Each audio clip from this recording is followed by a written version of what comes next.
এটা কি ওই দুই বোনের বিরিয়ানি বা দুই দিদির হোটেল থেকে কিছু একটা ইন্সপিরেশন নিয়ে এরকম কিছু করা নাকি নিজের মন থেকে করা? আমি কারোর থেকে কোনো এক্সপিরিয়েন্সের আমার কোনো দরকার নেই। আমার এই কাজ করা একমাত্র আমার ফ্যামিলি, আমার বাবা মারা গেছেন, আমার ফ্যামিলিকে সাপোর্ট করা।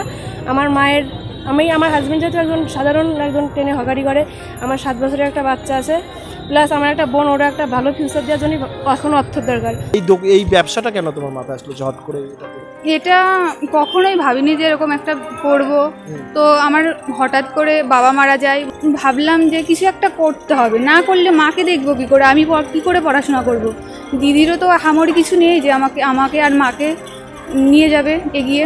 তো আমাদের কষ্ট লাগে, আমার এইটাইভাবেই কষ্ট লাগে যে এরকম একটা দোকান হয়েছে, রোড সাইড ফুডকার্ট দেখে মানুষ রেস্টুরেন্ট থেকে আধা ঘন্টা 1 ঘন্টা ওয়েট করে খাবার খেতে পারে, কিন্তু আমাদের মতো এরকম ছোটোখাটো দোকানে এসে যারা রোড সাইড ফুডকার্ট নিয়ে বসে আছে তাদের কাছে 5 মিনিটও তাদের সময় থাকে না কোনো কাস্টমারের। আমি একটাই রিকোয়েস্ট যে আমাদের মতো রোড সাইড ফুডকার্টেও ভালো ভালো খাবার পাওয়া যায়, খাবারের কোয়ালিটি ভালো। নমস্কার, আপনারা দেখছেন HPR নিউজ, সঙ্গে রয়েছে আমি সৌরভ। এই মুহূর্তে চলে এসেছি হবিবপুর রেলবাজার পুলিশ ফাঁড়ির সামনে। আমার ঠিক পেছনে দেখতে পাচ্ছেন একটি খাবারের স্টল। খাবারের স্টলটি হলো দুই বোনের ফাস্টফুড সেন্টার। তো আপনারা দেখে এসেছেন সদ্য ভাইরাল হওয়া দুই বোনের বিরিয়ানি এবং দুই বোনের হোটেল। চল দুই বোনের সাথে পরিচয় করে নিই। ওর নাম কি? আমার নাম অর্চিতা মণ্ডল। তো তোমার দোকান কতদিন হয়েছে খুলেছো? এই তো 2 মাস হয়েছে। কি আছে তোমাদের দোকানে? আমাদের দোকানে আছে পনির roll, dahi vada, potato twister, sandwich, dabeli, french fry, এইগুলোই আমাদের দোকানে পাওয়া যায়। কত থেকে শুরু হচ্ছে? স্যান্ডউইচটা শুরু হচ্ছে 10 টাকার থেকে 30 টাকা অবধি। চিজ স্যান্ডউইচ হবে 20 টাকা। তারপর পনির রোল হবে। চিজ স্যান্ডউইচ 20 টাকা? মাত্র 20 টাকায় চিজ স্যান্ডউইচ দিচ্ছ? হ্যাঁ, মাত্র আমুলের আমরা সব কিছু ভালো কিছু দেওয়ার চেষ্টা করি, সব কিছু আমুলের চিজ দিই, কিষানের ছয় দিই, সব কিছু ভালো কিছু দেওয়ার চেষ্টা করি। এরপরও মাত্র লাভ থাকে কিছু? লাভ আমরা লাভের জন্য করি নাই, আমরা চেয়েছি যে লোকে খায়, এরকম একটা হবিবপুরের মতন একটা জায়গায় যে এমন একটা জিনিস পাওয়া যায় এত কম দামে, মানুষ সেটা জানুক। আমরা চাই আমাদের ধীরে ধীরে হবে, ঠিক আস্তে আস্তে লাভ, সেলের উপরে আমাদের লাভ হবে। তো দর্শক, আপনারা দেখছেন মাত্র 20 টাকায় চিজ স্যান্ডউইচ দিচ্ছে, তাও আমুলের মতো ব্র্যান্ড, কিষানের মতন ব্র্যান্ড ইউজ করে। লাভ জানি না কতটা কি থাকে, তবু তো পড়াশোনা করা হয়। হ্যাঁ, আমি ক্লাস 10-এ পড়ি। 10-এ মাত্র ক্লাস 10-এ পড়ো? বয়স? আমার বয়স 15+। তো এই 15+ বছর বয়সে মাত্র 10-এ পড়া, তো এই অভিনব উদ্যোগ কি করে মাথায় আসলো? এটা কখনোই ভাবিনি যে এরকম একটা করব। তো আমার হঠাৎ করে বাবা মারা যায়, বুঝতে পারিনি যে বাবা এরকমভাবে মারা যাবে। তারপর কি করব, বাবার কাজ টাজ হলো। তারপর বেশ কিছুদিন পরে মাও শরীর খারাপ, মানে অসুস্থ মা। তো আমারও পড়াশোনা করে কিছু একটা করার ইচ্ছা আছে। তারপর কিছুদিন পর দিদির বাড়িতে চলে আসি। দিদির বাড়িতে এসে আমি আর আমার মা থাকি। আমার জামাইবাবু তো ট্রেনে হকারি করে, বেশি টাকা ইনকাম করে না। তারপর বেশ কিছুদিন এভাবেই যায়, কষ্টভাবে ওইভাবেই থাকি। তারপর ভাবলাম যে কিছু একটা করতে হবে, না করলে মাকে দেখবো কী করে, আমি কী করে পড়াশোনা করব। দিদিরও তো আহামরি কিছু নেই যে আমাকে আর মাকে নিয়ে যাবে এগিয়ে।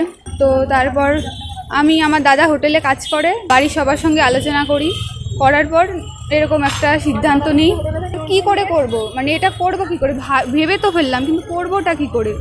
তারপর দিদিকে বললাম, দিদি কিছু টাকা লোন টোন করে তুলে দে যাতে করতে পারি। তারপর দিদি কিছু টাকা লোন টোন করে তুলে দেওয়ার পরে এই গাড়িটা বানানোর পরে যা সামগ্রী লাগে সেইগুলো কেনাকাটি করার পরে এটা শুরু করলাম। তো আমরা এতক্ষণ কথা বললাম ছোট বোনটির সাথে, এবার কথা বলবো দিদির সাথে। দিদি, এই মুহূর্তে দেখা যাচ্ছে দিদি একটি পটাটো টুইস্টার বানাতে ব্যস্ত। তো নমস্কার দিদি। নমস্কার। তো পটাটো টুইস্টারের দাম কত? 30 টাকা থেকে স্টার্ট, তার মধ্যে মশলা মাত্র 30 টাকা থেকে স্টার্ট? তা আলু তো এই মুহূর্তে অনেক দাম শুনছি বাজারে, তো এত দামের ভিতরে এত কম দামে কি করে দিচ্ছ? আমি আমার মানে একটাই আমার যে হবিপুরের মতো একটা প্রত্যন্ত গ্রাম অঞ্চলের মধ্যে আমার এরকম খাবার থাকুক। মানুষ অনেক সময় আছে শহর গ্রামে থাকার কারণে অনেক কিছু খেতে চাই, বাট গ্রামে থাকার দরুন খেতে পারে না। তো সেই জন্য চাই খুব রিজনেবল প্রাইসে আমার খাবার এরকম গ্রামে থেকেও খাক মানুষের পাক, যাতে আমি চাই মানুষের কাছে আমার খাবারগুলো পৌঁছাক, আমি পৌঁছাই, মানুষ জানুক, আসুক, তারপরে সে লাভের ব্যবস্থাটা পরে দেখা যাবে। তো বোনের কাছ থেকে শুনলাম বোন অনেক জীবন সংগ্রাম মানে জীবন যুদ্ধে পরাজিত হয়ে পরিস্থিতির কারণে এই পথে মানে এই সিদ্ধান্তটা নেওয়া। তুমি আর তোমার বোন দুজন মিলে এই চিন্তাভাবনা করে হঠাৎ এই ইউনিক একটা চিন্তাভাবনা করেছো। তো এইটা কি ওই দুই বোনের বিরিয়ানি বা দুই দিদির হোটেল থেকেই কিছু একটা ইন্সপিরেশন নিয়ে এরকম কিছু করা, নাকি নিজের মন থেকে করা? আমি কারোর থেকে কোনো এক্সপিরিয়েন্সের আমার কোনো দরকার নেই। আমার এই কাজ করা একমাত্র আমার ফ্যামিলি, আমার বাবা মারা গেছেন, আমার ফ্যামিলিকে সাপোর্ট করা। আমার হাজব্যান্ড যেহেতু সাধারণ একজন ট্রেনে হকারি করে, আমার 7 বছরের একটা বাচ্চা আছে, প্লাস আমার একটা বোন, ওরা একটা ভালো ফিউচার দেওয়ার জন্য এখন অর্থের দরকার। অর্থ না থাকলে ভালো ফিউচার আসে না। সেজন্য আমি চাই আমার বোন, মা, প্লাস আমার ভাই, ছেলে, আমার হাজব্যান্ড, পুরো মানে আমার ফ্যামিলি নিয়ে যাতে আমি ভালোভাবে একটা জীবন কাটাতে পারি, ভালো লাইফস্টাইল কাটাতে পারি। তার জন্য কী দরকার? অর্থ কোথা থেকে আসে? কাজ না করলে তো অর্থ আসবে না। তো আমি দেখলাম যে হবিপুরের মধ্যে অনেক চাইনিজ ফাস্টফুড অনেক আছে, এরকম ইউনিক খাবার কোথাও নেই। তো আমার ভাই যেহেতু মহারাষ্ট্রে মানে বোম্বেতেই মানে হোটেলে কাজ করে। কিভাবে দিচ্ছ? 20 টাকায় চিজ স্যান্ডউইচ দিচ্ছ, যেখানে আমলের প্রোডাক্ট ইউজ করছো, কিষানের প্রোডাক্ট ইউজ করছো। তো এত দামি প্রোডাক্ট ইউজ করার পরেও এত রিজনেবল প্রাইসে কীভাবে কিছু থাকছে? আদৌ লাভ হচ্ছে কিছু? মানে কিছু থাকে না, বাট কিন্তু আমি ফার্স্টেই বললাম না, আমি চাই এরকম প্রত্যন্ত একটা গ্রামে অঞ্চলের দিকে এরকম একটা খাবার মানুষ পাক, জানুক, বুঝুক, মানে মানুষের চাহিদাগুলো যাতে এরকম গ্রামেও পূরণ করা যায় সেটা মানুষ জানুক। সেইভাবেই আমার এই কাজের উদ্যোগ নেওয়া। দর্শক বন্ধুদের উদ্দেশ্যে ও আপনার কাস্টমারদের উদ্দেশ্যে আপনি কি বার্তা দিতে চাইছেন? আমি কাস্টমারদের একটাই কথা বলতে চাই, মানুষ মানে ভাবে যে গ্রামের মানে এরকম রোড সাইড ফুডকার্টের খুব লো ব্র্যান্ডের খাবার পাওয়া যায়, খাবারের কোয়ালিটি খুব খারাপ হয়। কারণ রাস্তার মানুষ, আমার এই 2 মাসের দোকানে আমি যতটুকু এক্সপিরিয়েন্স আমার হয়েছে, এরকম কিছু কাস্টমার আছে তারা রেস্টুরেন্টে গিয়ে 1 ঘন্টা ওয়েট করে খাবার কিনতে চায়। আমার দুঃখ লাগে ওইখানটাই যে আমাদের মতো রাস্তায় যারা দোকানদারি করি তাদের তো এমনিতেই সামথিং আয়। তো সেইখানে এমন দিন আছে মানে এই দোকানটাতে 200 টাকা মানে সেল হয় না, কারণ আনকমন সব মানে খাবারের মানুষ টাচ করতে মানে একটু সময় লাগে যে খাবারের মানে মানটা কেমন হবে বা খাবারের কোয়ালিটি কেমন, বা আদৌ ওই খাবারটা খেলে আমাদের কিছু কোনো সাইড এফেক্ট আছে নাকি, এসব মানুষ ভাবে। কারণ আনকমন মানুষ তো মানে মোমো, চাউমিন, এগ রোল এসব খেয়ে হ্যাবিট হয়ে গেছে, জানে যে খাবারের এরকম। তো আমাদের কষ্ট লাগে, আমার এইটাইভাবেই কষ্ট লাগে যে এরকম একটা দোকান হয়েছে রোড সাইড ফুডকার্ট দেখে মানুষ রেস্টুরেন্টে গিয়ে 1 ঘন্টা 1 ঘন্টা ওয়েট করে খাবার খেতে পারে। কিন্তু আমাদের মতো এরকম ছোটোখাটো দোকানে এসে যারা রোড সাইড ফুডকার্ট নিয়ে বসে আছে তাদের কাছে 5 মিনিটও তাদের সময় থাকে না কোনো কাস্টমারের।